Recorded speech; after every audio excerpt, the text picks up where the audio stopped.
ప్రత్యేక హోదాపై వైసీపీ ఇచ్చిన వాయిదా తీర్మానం తిరస్కరించడంపై సభలో వాగ్వాదం జరిగింది.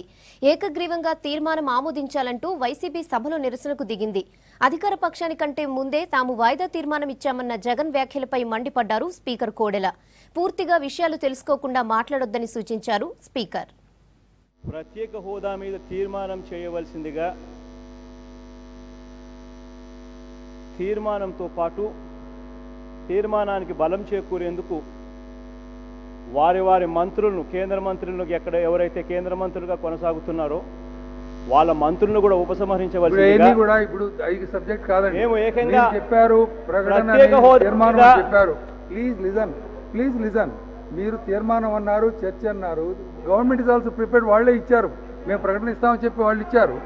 కాబట్టి ఇక తర్వాత మీరు please do not go into the subject. Please ఇప్పుడు ఒకసారి వాయిదా తీర్మానం రిజెక్ట్ అయిన తర్వాత there is no point in going into the discussion. No please.